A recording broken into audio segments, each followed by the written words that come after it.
ये है टाटा पंच और टाटा वाले इसको बोलते हैं कि ये गाड़ी एसयूवी है। लेकिन बहुत से लोग कहते हैं कि ये गाड़ी एसयूवी नहीं है, ये गाड़ी एक नॉर्मल हैचबैक गाड़ी है या फिर इसको क्रॉसओवर कह सकते हैं। और कहीं ना कहीं ये बात सही है, क्योंकि एसयूवी की जो डेफिनेशन है वो बहुत डिफरेंट है। तो एसयूवी जो है वहाँ पे दो तरह की डेफिनेशन है, हमारी गवर्नमेंट कुछ और कहती है और जो कार के रियल एंथुसियास्ट हैं वो कुछ डिफरेंट से कहते हैं। अब एक गवर्नमेंट की माने, हमारी सरकार की माने, तो वो टैक्सेशन के हिसाब से एक गाड़ी को एसयूवी की कैटेगरी में डालती हैं, जिसका मतलब होता है कि अगर आपकी गाड़ी की लेंथ 4 मीटर से ज़्यादा है तो आपकी गाड़ी एसयूवी कैटेगरी में आएगी। इसकी ग्राउंड क्लियरेंस है ये 170 mm से ज़्यादा है, तब भी एसयूवी में काउंट कर सकते हैं। और साथ में अगर इसका इंजन 1500 सीसी से ज़्यादा है तभी गाड़ी को एसयूवी में आप एज अ कंसीडर कर सकते हो। तो ये तो हो गया हमारी सरकार का कहना, जो कि टैक्सेशन के हिसाब से चलती है। अगर कोई भी गाड़ी ये सारी चीज़ों को मीट करती है तो सरकार के तौर पे ये चीज़ एसयूवी हो सकती है। लेकिन हम बात करते हैं एक रियल कार एंथुसियास्ट के हिसाब से कि आपकी गाड़ी एसयूवी है या नहीं, और एक एसयूवी गाड़ी में नॉर्मली क्या क्या फीचर्स होने चाहिए। तो आइए जानते हैं इस वीडियो में। वीडियो में आखिरी तक ज़रूर से बने रहना, बहुत अच्छी जानकारी आप लेके जाओगे आज। और चैनल पे नए हो तो सब्सक्राइब ज़रूर से कर लेना, क्योंकि यहाँ पे गाड़ियों के एक्सपर्ट बन सकते हो आप। तो एक गाड़ी को रियल एसयूवी बनाती है उस गाड़ी का स्टैंस, और वो गाड़ी दिखने में कितनी बल्कि है वो, और उसके साथ साथ बहुत से यहाँ पे आपकी गाड़ी में ऐसी चीज़ें होनी चाहिए कि जो एसयूवी कही जाए। सबसे पहले मैं आपको बता दूं कि जो गाड़ी के चारों टायर हैं उनमें पावर होनी चाहिए, यानी कि आपकी गाड़ी 4 व्हील ड्राइव होनी ही चाहिए, तब वो एसयूवी कैटेगरी में आ सकती है। इसके बाद में आपकी गाड़ी में ट्रैक्शन कंट्रोल भी होना चाहिए। ट्रैक्शन कंट्रोल के साथ साथ आपकी गाड़ी में डिफरेंशियल लॉक भी होना चाहिए, जिससे आपकी गाड़ी कहीं भी ऑफ रोडिंग करती है तो बेकार में व्हील्स पे ना करे। उसके साथ साथ आपकी गाड़ी का जो इंजन है वो भी अच्छा खासा होना चाहिए। अगर ये 2000 सीसी का आसपास का होगा तो बेटर होगा। टॉर्क भी अच्छा खासा होना चाहिए, जिसमें लो एंड टॉर्क इतना अच्छा हो कि आप किसी भी ऑफ रोडिंग पैच पे जा रहे हैं, और उसके साथ साथ आपकी गाड़ी कभी भी लो स्पीड में चल रही है तो वहाँ पे एक्सेलरेशन करने में आपको कभी प्रॉब्लम ना आए।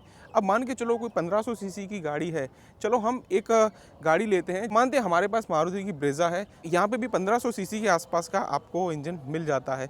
लेकिन उस गाड़ी को अगर आप एसयूवी की कैटेगरी में देखने जाएंगे तो कहीं से भी मीट नहीं करती। अब आपकी गाड़ी में जो इंजन है उसके बाद में मैं आपको बताऊं कि आपकी गाड़ी का अप्रोच और डिपार्चर एंगल काफ़ी अच्छा होना चाहिए। अब मान के चलो कोई एक ऐसी गाड़ी है कि जिसका अप्रोच एंगल ही बहुत ज़्यादा कम है, यानी कि आप अप्रोच एंगल का मतलब मान के चलिए कि जो यहाँ पे बोनट है और यहाँ पे जो ग्राउंड है, इन दोनों के बीच में जो डिस्टेंस पड़ रहा है, अगर ये डिस्टेंस कम होगा तो ऑफ रोडिंग में ये चीज़ बहुत ज़्यादा प्रॉब्लम करती है और इसका लुक भी ख़राब होता है। तो रियल एसयूवी वही होती है जिसका अप्रोच और डिपार्चर एंगल थोड़ा ज़्यादा हो, जिससे आप ऑफ रोडिंग करते हैं तो कभी भी ऑब्स्टिकल के ऊपर प्लास्टिक पार्ट टूटे नहीं। के बाद में हम बात करते हैं गाड़ी के चेसी के बारे में। अब देखिए हमारे पास जो गाड़ियाँ होती हैं जनरली दो तरह की चेसी हम यूज़ करते हैं जो आइस इंजन में आती हैं। सबसे पहले आती है मोनोकॉक चेसी, दूसरे नंबर पे आती है लैडर ऑन फ्रेम चेसी। अब जैसे कि आप ये गाड़ी देख पा रहे हैं, इसमें मोनोकॉक चेसी दी गई है। मोनोकॉक चेसी का मैं आपको सिंपल से बता दूं कि जो आपको गाड़ी का शेल दिख रहा है वहीं पे इस गाड़ी के नीचे आपको पहिए डायरेक्टली लगा दिए गए होते हैं, जिसमें कोई अलग से ऐसी फ्रेम नहीं है कि जिसके ऊपर पहिए चिपके हुए हैं और उसके ऊपर गाड़ी रखी हो। यहीं पे लैडर ऑन फ्रेम चेसी का मतलब होता है कि अलग से एक स्ट्रक्चर है जहाँ पे इंजन और उसके पहिए सारे अटैच किए गए हैं और उसके बाद में उस गाड़ी की चेसी को उसके ऊपर रखा गया है।